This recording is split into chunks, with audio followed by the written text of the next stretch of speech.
Muy buenas tardes. Agradezco mucho que vengan a escucharme sobre un tema que es en realidad abstracto. Y para que mi conferencia contraste y les parezca buena, he hecho unas transparencias con muchos nombres y muchas fechas que indican algo totalmente aburrido. Entonces, por contraste, les gustará mucho todo lo que voy a decir. El mito de los defectos del mercado. En la ciencia económica hay una actitud científica que consiste en ir definiendo los teoremas de tal manera que estén explicados exactamente, con ayuda de matemáticas, con ayuda de gráficos.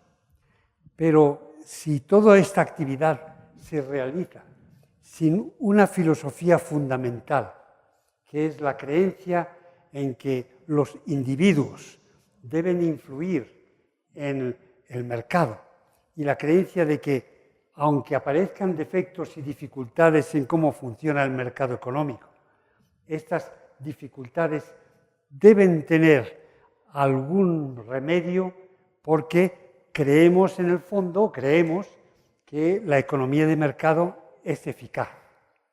Y por eso los economistas que se acercan a este tema sin el conocimiento fundamental de que, puesto que vivimos en un mundo de individuos libres y responsables, al final estos mismos individuos con su acción serán capaces de hacer que nuestra economía capitalista funcione bien. Si van a la economía con esa actitud puramente técnica, al final convierten su estudio en un repertorio de fallos del mercado, un repertorio de defectos del mercado.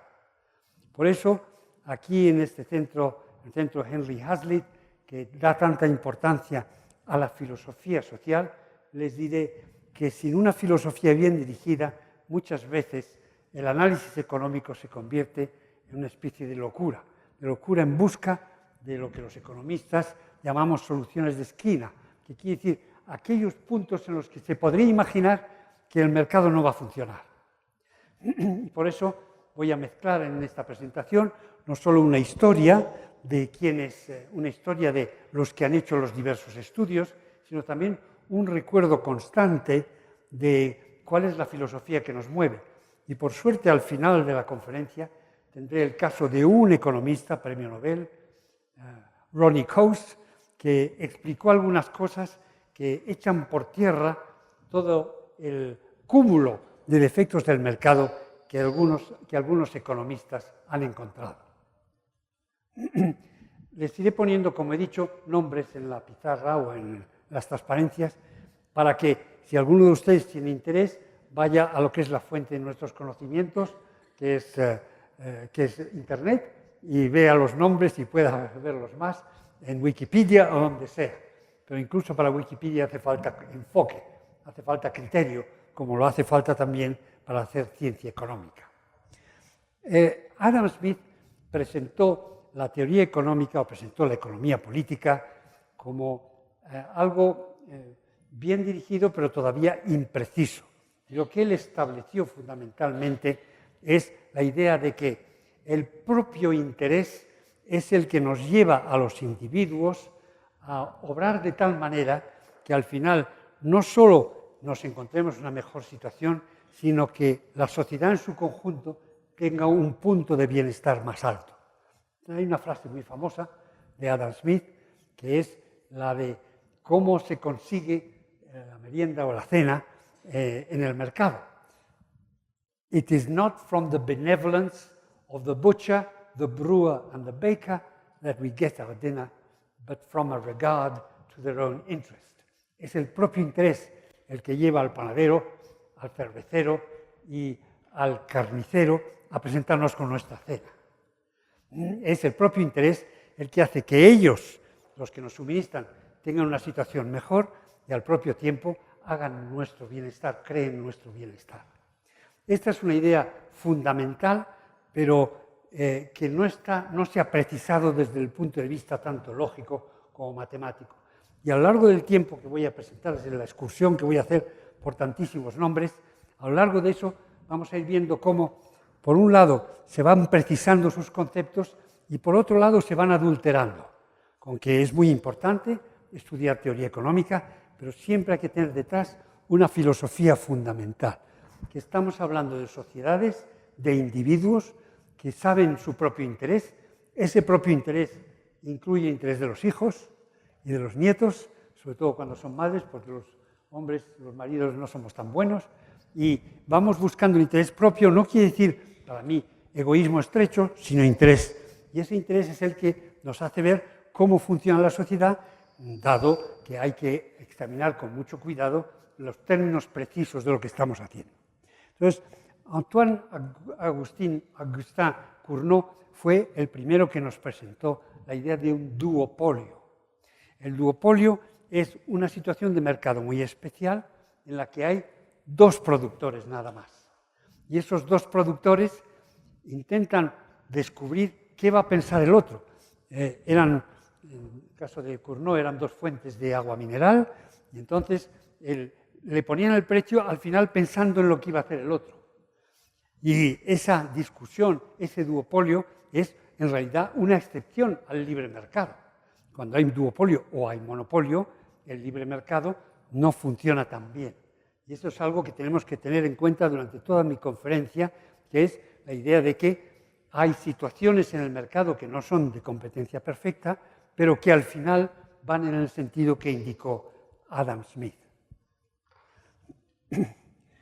John Stuart Mill, sobre quien escribí mi tesis doctoral fundamental y que considero una persona interesante pero ambigua, fue el primero que definió los defectos del mercado.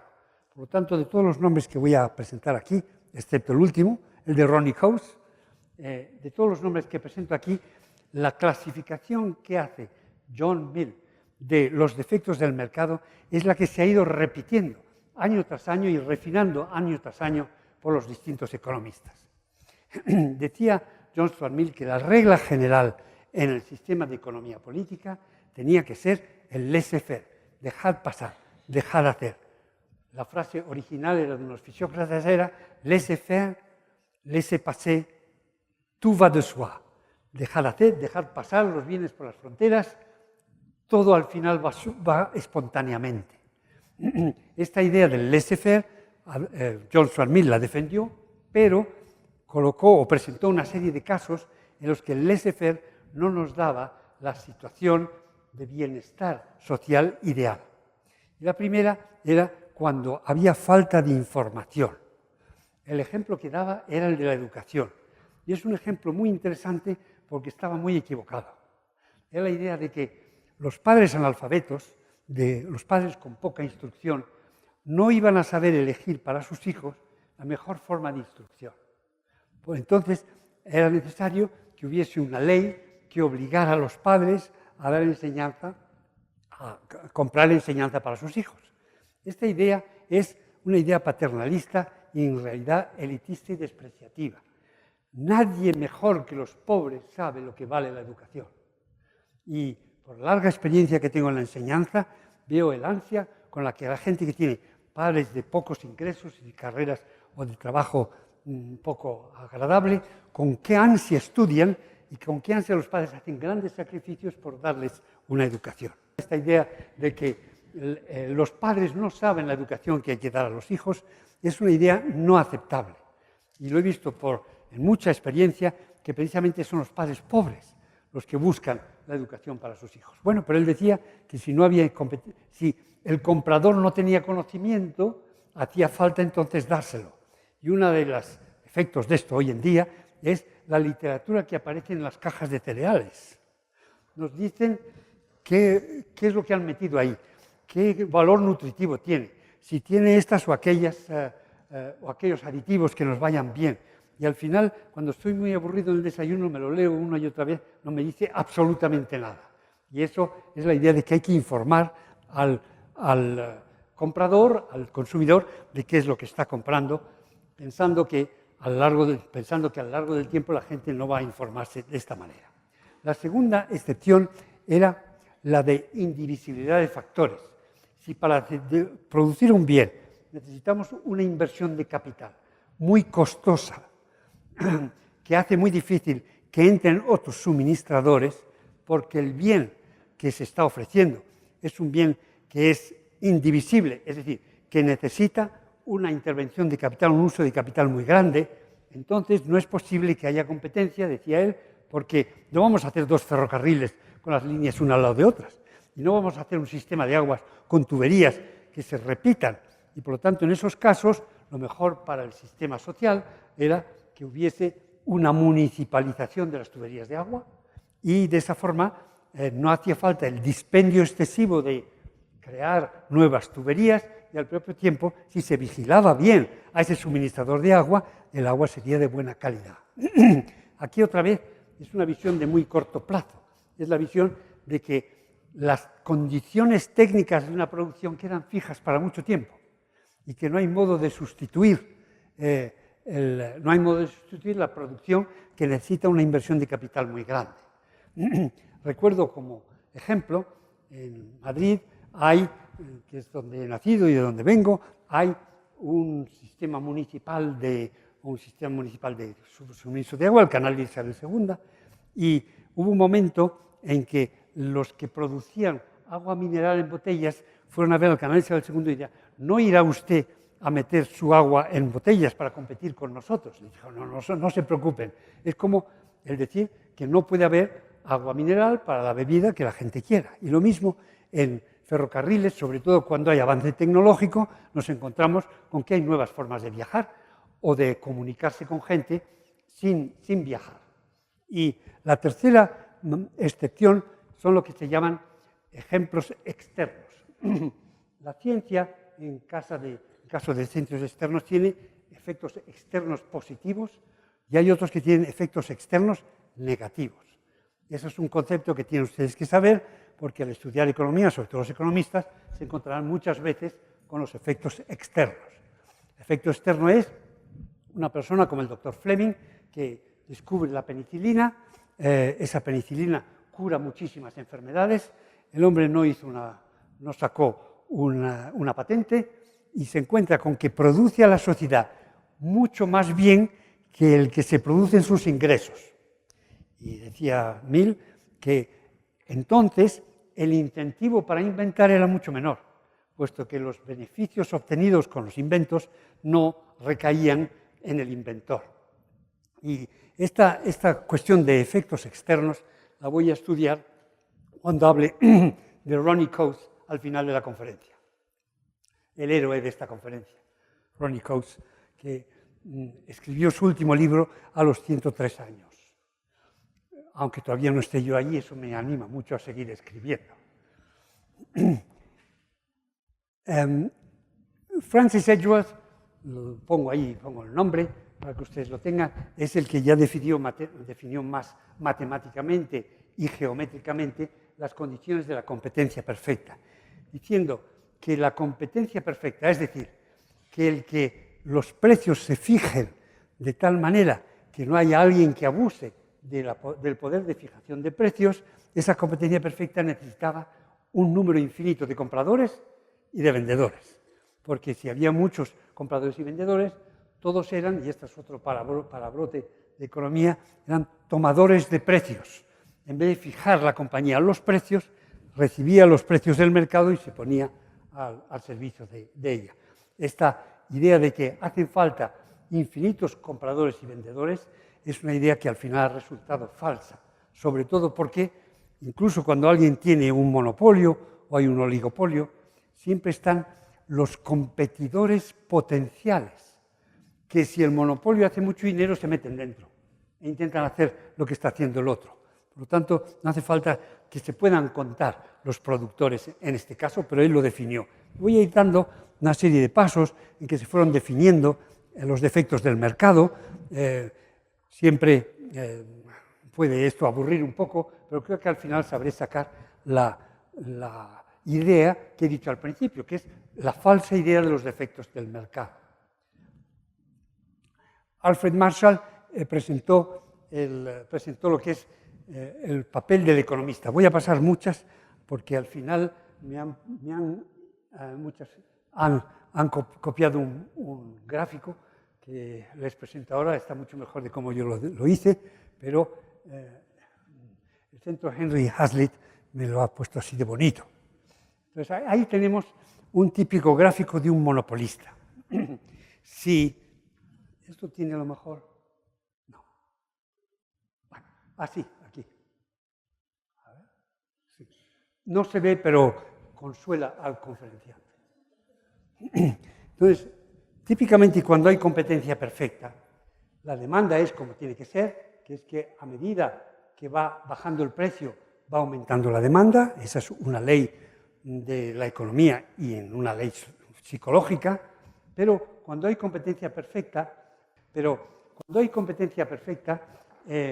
resulta que la línea de oferta, la línea de oferta que hay ahí, esa línea que está inclinada desde abajo arriba, que quiere decir que cuanto más se produce, más sube el coste, es una línea horizontal. Cuando hay plena competencia o la competencia perfecta, esa línea horizontal, esta línea, soy un gran tecnólogo. Bueno, no me hace mucho caso, pero lo digo de palabra. La línea de precio, es decir, del precio al que los productores están dispuestos a vender, en vez de ir de izquierda a derecha y hacia arriba, es horizontal, porque el productor tiene que tomar el precio que le da el mercado. Cuando resulta que un productor tiene una situación especial en el mercado, de poder de mercado en especial, nos encontramos con que la línea de oferta va en esa dirección de subida. Y si el mercado fuese perfecto, el precio debería fijarse donde la línea de oferta se cruza con la línea de demanda. Y el precio tendría que estar más bajo, el precio tendría que estar ahí y la cantidad sería mayor. Pero un monopolista no se fija en la curva de oferta, sino que no se fija en la curva de demanda, sino que se fija en lo que es la curva de beneficio, que es la que está a la izquierda un poco más abajo. Esa curva de beneficio nos dice que puede ir aumentando el precio puede tener un precio más alto a medida que la demanda va aumentando. Entonces, el precio que carga el monopolista no es el de la derecha arriba, sino el de abajo. Y reduce la cantidad producida y aumenta el precio. Esa situación del monopolista ha llevado a la gente, a los economistas y administradores, les ha llevado a decir que para combatir el monopolio y que los monopolistas no se aprovechen de su situación, el Estado debe intervenir y obligar a que el precio sea igual al coste marginal. Y eso hace, si el precio es igual al coste marginal, y esto es un paréntesis para los economistas que hay allí, la compañía quiebra. Y por lo tanto hay que subvencionarla. Esta idea de que el monopolista es monopolista para siempre y el hecho de que gane dinero por su posición especial es algo que el Estado tiene que combatir, es algo que habíamos visto o que nos presentó Alfred Marshall. Un punto siguiente es el de Walras. Walras estudia la economía que estudió Adam Smith con una teoría del equilibrio general. Es la idea de que todos los precios influyen en todos los precios en la economía. Y en base a esas ideas es como se ha creado la propuesta de los planificadores, que es que ellos pueden gobernar la economía en su conjunto para el mayor bienestar. Me voy a detener en Pigou y por eso le he puesto 2 asteriscos. Pigou es un discípulo aventajado, entre comillas, de John Stuart Mill. En el año 1920 publicó un libro que se llama The Economics of Welfare, la economía del bienestar. Y este libro ampliaba las excepciones que Mill había encontrado al buen funcionamiento del mercado, a cada edición había más. A cada edición había más efectos externos. Y vuelvo a esta noción de efectos externos. Los efectos externos, según Pigou, pueden ser positivos o negativos. El efecto externo positivo es el de un científico que hace un gran descubrimiento y que da más a la sociedad de lo que la sociedad le paga.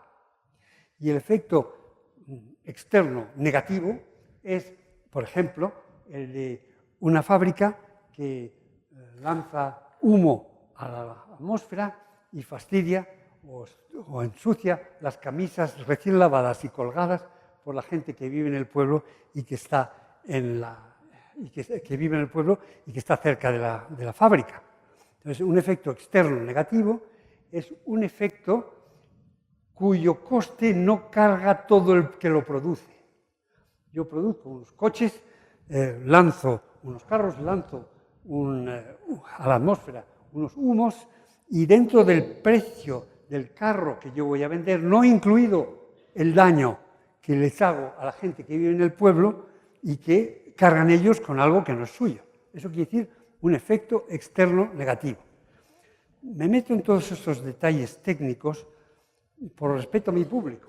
Quiero decir, son detalles técnicos que quizá puedan parecer aburridos y no vengan al caso, pero no quiero hacer una defensa del mercado porque sea esa mi filosofía, sino quiero hacer una defensa del mercado viendo los que lo han criticado y por qué se han equivocado o por qué pueden equivocarse. Entonces, he definido esta cuestión de efectos positivos externos y negativos externos para entender qué es lo que le preocupaba a Pigou. Escribió Pigou este libro en 1920 diciendo que para que los efectos que afectan al productor y los que afectan a la sociedad se igualen, tanto del lado positivo como del lado negativo. Entonces proponía que cada vez que aparecía un efecto externo negativo, porque una fábrica ensuciaba el agua o unos humos estropeaban la atmósfera o cualquier cuestión como podría ser hoy en día, que lo dicen todos, que la producción industrial está estropeando el clima, eso es un típico efecto externo negativo, en su opinión, eso había que reducirlo con un impuesto. Había que colocar un impuesto a la fábrica que producía un mal a quienes no tenían nada que ver. Eso se llaman los impuestos de Pigou. Y cada vez que aparecía un efecto externo positivo, había que dar una subvención y darle a quienes son inventores más dinero para que sigan inventando, aunque no lo consigan vendiendo sus invenciones o sus inventos en el mercado. Ya vemos que la idea de Mill empieza a ser como una especie de monstruo, que es que hay unos pequeños defectos, laissez-faire es la regla general, hay unos pequeños defectos aquí y allá, y ahora vemos a Pigou que empieza a aumentar el número de los defectos, hasta que ninguna actividad de la economía sea una actividad sin efectos externos, ya positivos, pero sobre todo negativos, y sobre ellos habría que colocar un impuesto. Entonces, todo tiene efectos externos. La educación, el hecho de que ustedes o sus padres les estén pagando la educación de Francisco Marroquín es algo en el que sus padres y ustedes están pensando en su futuro, en lo que van a hacer, en que tengan unos sueldos más altos o que consigan lanzar una empresa en el mercado de Internet, o de todas formas sería el esfuerzo fundamental, es un esfuerzo privado, que el beneficio de la educación lo reciben los educados. Pero resulta que hay un país educado, un país en los que la gente haya pasado por la universidad o por una buena escuela y que esos efectos sociales de la educación son tales que es muy importante que las autoridades no se fíen solo del interés de las familias o de los alumnos, sino que además tomen en cuenta qué buen efecto tienen los alumnos sobre la sociedad, qué efecto externo positivo tiene el hecho de que estén ustedes estudiando y entonces darles una subvención. Y esa es la justificación de la educación pública, que la educación pública tiene unos efectos sobre la sociedad que en realidad no recaen sobre los educandos y por lo tanto falta el incentivo, una parte del incentivo de querer educarse. Y por eso tiene que venir el Estado y dar una subvención para que se eduquen más de los que se educan. Y lo mismo en todo con Pigou. Al final, y esta es una idea fundamental, como toda actividad tiene efectos externos, todas, el hecho de que yo pinte mi casa en una calle de color violeta y eso estropee la visión de la calle, que tendría que ser mucho más bonita, según dice el ayuntamiento, tendría que ser mucho más bonita si se hace un color pastel y además todas las casas son iguales. Eso, la decisión sobre lo que es mi propiedad se convierte en una fuente de efectos externos negativos. ¿Cómo vamos a consentir esto? Nada, que los ayuntamientos den permisos para pintar. Faltaba más. Y den permisos para lo que yo voy a construir. No porque haya cuestiones como las del tráfico que el propio ayuntamiento podría arreglar, sino la cuestión de que a mí me molesta la visión de esa pintura. Y entonces yo tengo que intervenir para que aquello tenga un aspecto clásico y aceptable y no se puede consentir que haya ese efecto externo. Yo voy a prohibir con una reglamentación y además poniendo quizá un impuesto sobre la producción de pinturas. Ven entonces, toda actividad tiene siempre un efecto exterior. Y la pregunta que hay que hacerse es, ¿cuánto? Y si es muy importante. Y si es mejor no meterse a cobrar impuestos y a repartir subvenciones. Y veremos con Ronald Coase, al final, cómo él sostiene que como todos los bienes tienen un lado público, a lo mejor sería mejor aceptar el coste de evitar, aceptar el coste de esos efectos externos en vez de montar una inmensa maquinaria para evitar unos costes externos unos beneficios externos que quizás sean pequeños. Poco a poco vamos, al mismo tiempo que vamos dando como la creación de una caricatura por Pigou de aquello que Mill había empezado, también al mismo tiempo estoy dándole la noción nueva de que todo bien, toda producción, todo consumo tiene un efecto externo. Por darles un ejemplo quizás ridículo, yo voy a un restaurante, soy un gran amante del vino, no lo crean, pero lo digo así para la lección, soy un gran amante del vino, y en otra mesa había un señor que pide un vino de Chile buenísimo y le echa agua para beberlo mezclado. Entonces yo, indignado, me levanto, ¿no le da a usted vergüenza un vino tan bueno? ¿Cómo lo agua usted? Estoy protestando contra un efecto externo, que no es de mi incumbencia, la verdad. Pero ese es el tipo de locura que puede entrar cuando uno utiliza este tipo de análisis, el que se inició en Stuart Mill y que se ha extendido a Pigou. El libro o el artículo fundamental de Ronald Coase es un artículo de crítica a Pigou. De crítica a Pigou, para eso lo escribió. Ronald Coase es un hombre muy especial, escribió bastantes cosas, no muchas, pero en realidad el premio Nobel se lo dieron por 2 artículos. Uno sobre la empresa y otro sobre los efectos Pigou. Y veremos a ver qué dice Ronald Coase. Al final de la novela sabremos si es el mayordomo el que mató a la señora vieja. Veremos a ver qué es lo que dijo Pigou lo que dijo Ronald Coase sobre Pigou. Bueno, más en la idea de que la economía en realidad no funciona. No funciona. Funcionaría si fuese como mi ideal. Entonces yo defino un ideal imposible de aplicar y ya tengo las manos libres para hacer todas las intervenciones que quiera. Tanto Chamberlain como Robinson, Schumpeter de otra forma, pero Chamberlain como Robinson hicieron análisis de la competencia imperfecta. La última vez que yo vi a la señora Robinson en la London School of Economics, se había vestido con un traje de mago. esto con el cuello de Mao. Una señora muy, muy guapa, la verdad. O sea, mayor, pero muy guapa.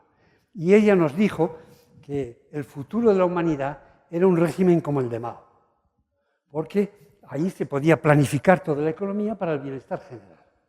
Y ella lo que decía es que la mayor parte de las actividades de la economía, de un sistema de mercado, son actividades no de competencia perfecta, sino son actividades de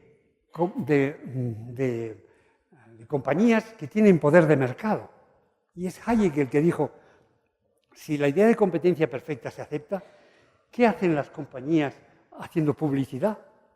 En realidad, el mercado les diría el precio al que tienen que vender, y entonces se pondrían a venderlo. No tienen que hacer publicidad, ni hacer cambios en la definición del bien para que la gente prefiera ese a otro, porque todos los bienes serían mostrencos, serían bienes que tuviesen la misma calidad. Es decir, cuando uno intenta mejorar un vino y le pone una etiqueta atractiva y dice que es de tal o cual uva, en realidad está intentando ejercer el poder de mercado. Y está intentando decir, esto que vendo yo es distinto de lo otro y por eso pongo un precio más alto.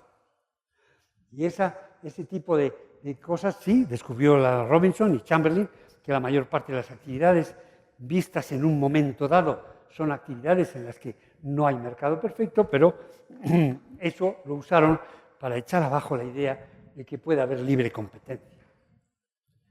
Bueno, y aquí llegamos a Ronnie Coase y a sus dos escritos tan importantes, como es una persona con la que deberían ustedes, un autor con el que deberían ustedes encontrarse más de una vez. Diré que escribió dos grandes artículos, como he dicho, uno sobre la empresa y otro sobre Pigou. Y el artículo de la empresa, lo digo de paso, pero para que lo sepan ustedes, él se preguntó lo siguiente, no para hundir el mercado, sino para explicar cómo funcionaba. Dice que da como ejemplo, que si yo quisiera contratar a un economista para que trabaje en mi empresa, a pesar de que sea creyente en el mercado, no iré a la plaza pública, como en la parábola de los viñadores del Evangelio, no iré a la plaza pública a alquilar economistas por 3 horas, sino que es posible que yo le tome a mi servicio con un contrato de 1 año, un contrato de 2 años.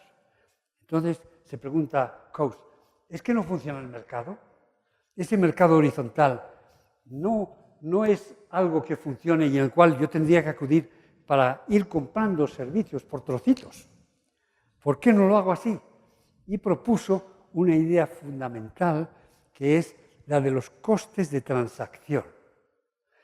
Yo incluyo en mi nómina de empresa a una secretaria o un secretario o un economista, si el ir al mercado para comprar esos servicios, para outsourcing, como se suele decir, es más caro que el tenerlos a sueldo en mi casa y darles una definición genérica de su trabajo. Entonces, esos costes de oportunidad son los que explican, dice Coase, que en el postre, uno de mis postres favoritos, que es el de un flan con sus trozos de nata batida encima, la economía es como un líquido de unas natillas, pero de vez en cuando se congela en empresas. Y cuántas empresas va a haber y de qué tamaño se deberá o habrá que referirse a los costes de oportunidad. Los costes de transacción, que es cuánto me cuesta a mí hacerlo de esta forma o hacer una forma en que haya una organización piramidal que es la empresa y la otra que es el ir al mercado a hacer un outsourcing. Aquí tenemos el ejemplo de un economista que, habiendo visto que el mercado no funciona tan francamente como lo dijo Adam Smith, no lo usa para hundir nuestra idea, sino lo usa para intentar explicar cómo se opera de una forma o de otra y dar una buena causa de la creación de empresas. Les doy como ejemplo de una persona que, dirigido por su convicción de que el individualismo económico es el que explica no solo cómo funcionamos, sino nuestra prosperidad, Ligido por eso ha encontrado una nueva forma de explicar cosas que al parecer eran contrarias a nuestra idea fundamental. Vayamos ahora a Coase y Pigou. En el caso de Coase presenta un ejemplo de los dueños de un tren con una locomotora de las antiguas que echaban chispas y un agricultor que tiene campos de cereales. Y lo mismo también lo dice en otro momento, que uno es ganadero y tiene vacas y las vacas se saltan la verja y se ponen a comer los cereales del vecino de al lado. Entonces, estos son efectos externos típicos, ¿no? Y habría que decir que quien produce el mal externo, que son las chispas que hacen que el trigo, que los cereales se pongan a arder, o las vacas que se comen malditas el centeno que hay alrededor, eso debería intervenir el Estado para ponerle un impuesto al dueño de las vacas o al ferrocarril y compensar al que recibe este mal. Eso es lo que diría Pigou. ¿Y qué dice entonces Coase? Es que dependiendo del valor relativo del trigo y el tren, es decir, los beneficios relativos de cultivar trigo y de tener un tren, o de tener vacas y tener trigo, dependiendo de ese valor relativo, se llegará a un acuerdo entre ambos de indemnización si es que el tren gana más dinero que el productor de centeno. Y ese acuerdo espontáneo de indemnización hará que, al final, la intervención pública no estropee el negocio del tren, que puede valer mucho más o dar mucho más beneficio que el negocio de centeno. Ahí, en ese caso, no hace falta un juicio público. Es decir, como usted ha creado un mal, usted tiene que pagarlo con un impuesto, ¿no? Deja que el mercado, deja que la gente se ponga de acuerdo para decir, bueno, como mi tren da muchos beneficios, yo soy capaz de indemnizarle a usted. Pero si en vez de ser eso, sea un cultivo de mucho valor, de flores, lo que sea, a lo mejor es al revés. Y es el de las flores el que dice al tren, por favor, no pase usted tantas veces y mejore usted la máquina. Esa idea de que en el mercado son posibles acuerdos entre las personas que sufren efectos externos, tomando en cuenta el valor relativo o los ingresos relativos de las dos producciones, es algo muy, muy notable, muy nuevo, que echa por los suelos a todo lo que dijo Pigou. La presentación de la teoría de Coase es una presentación que se ha definido con una serie de condiciones. La condición es que los derechos de propiedad estén definidos, es decir, que el dueño del ferrocarril y el dueño del centeno sepan que son cosas suyas y que si no hay derechos de propiedad, decían algunos intérpretes, entonces no se sabría quién tiene que hacer la indemnización o quién tiene los beneficios. Los derechos de propiedad tienen que estar bien definidos. Y luego debe ser posible, por el tamaño de las personas implicadas, un acuerdo. Deben poderse reunir en la oficina de uno o, en el caso de los humos que lanza una empresa, una fábrica, reunirse en la parroquia, todos los vecinos del pueblo y el productor, a ver quién tiene que cargar con el precio o el coste de un filtro que se ponga en la chimenea. Si es el dueño de la empresa o si son la gente del pueblo. Claro, en cuanto hay muchas personas que poner de acuerdo, la cosa es más difícil. Y por eso se ha criticado mucho la propuesta de Coase, que es una propuesta puramente imaginaria y que no sirve para corregir los efectos externos negativos que vemos en realidad en la sociedad. Coase, como digo, a los 103 años, publicó un libro con un autor chino que se llama Wang, sobre la economía china, cómo China se está haciendo capitalista. Y ahí nos propone una aplicación de su una aplicación de su principio de Coase, que es un poco distinta de la que acabo de definir, en la que es necesario que antes haya derechos de propiedad, que sean pocos los que toman parte en esta cuestión y que por lo tanto sea fácil llegar a un acuerdo. Lo que hace el libro de Coase y Wang es decir, cuando China se ha vuelto más capitalista, ¿había derechos de propiedad definidos? No.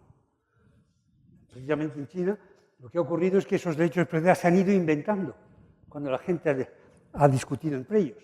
El productor de camisas con el dueño del terreno en el que se va a poner la fábrica. Y aparte había derechos de propiedad. ¿Era esto un acuerdo de toda la sociedad china o de una ciudad para que no hubiese tantos efectos externos? No. Ese acuerdo se ha hecho a pesar de que ni había método político de poner al habla las dos partes, ni tampoco había derechos de propiedad. Y Coase muestra que espontáneamente la sociedad produce instituciones como son las de cuasi derechos de propiedad o modos de ponerse de acuerdo las dos partes sin necesidad de esa definición tan estricta. Escribió Coase un artículo sobre los faros en Inglaterra, diciendo que los faros tienen un problema grave, que es que son faros marítimos, los barcos que pasan de largo y usan el faro para no tocar el escollo, no pagan al farero. Pasan por delante y ¿quién suministra o quién paga el sueldo del farero y la construcción del faro? Nadie, porque pasan por allí y ¿quién les hace caso? Entonces, Coase hizo un estudio típico de cómo eran los faros en Inglaterra en el siglo XIX, si eran privados o públicos. Y resultó que eran públicos, que eran privados, porque cobraban el servicio del faro a los barcos que paraban en puerto inglés. Y allí, con la ayuda de las autoridades del puerto, se cobraba un tanto por haber usado los servicios del faro. Algunos escapaban, y esta es la idea que les di al principio, de que todos los bienes tienen un lado público, pero mientras el lado privado sea de sustancia y de importancia, los que producen los bienes privados no se preocupan de que alguno escape de pagar. Y en este caso, los faros habían sido construidos por privados que cobraban a quienes los usaban para entrar en puerto. Bien, voy a resumir lo dicho. Hemos visto una definición general en Adam Smith de que el sistema de mercado hace que se produzcan los bienes que la gente va a pedir, por propio interés. Bien. Luego hemos visto una serie de economistas que han ido redefiniendo, y algunos redefiniendo con mala idea, y buscando soluciones o situaciones extrañas, para hacer ver que en realidad el mercado no funciona, y que necesitamos un Estado que corrija esos males, esos efectos externos que el mercado causa. Entonces, visto eso, he acabado con Ronald Coase, porque él dijo, no es verdad que en determinadas condiciones esos efectos externos no tengan un remedio espontáneo, y pueden tenerlo mucho más de lo que uno cree. Y el ejemplo que dio de su estudio de China, que se ha convertido en capitalista sin tribunales que funcionen bien, sin derechos de propiedad definidos, porque la tierra no es de propiedad de nadie, sino que está alquilada al Estado, sin acuerdos políticos que permitan que la gente dé su voz para pedir que se tome una determinada intervención. Sin embargo, esa economía se está capitalizando poco a poco y produciendo los bienes que estamos viendo con China, que son, entre otros, que los pobres del mundo desde 1970 a 2010 han disminuido en 760 millones de personas y otros bienes que hemos visto. Y por eso les he dicho que es importante que cuando estudiemos economía mantengamos la vista al norte.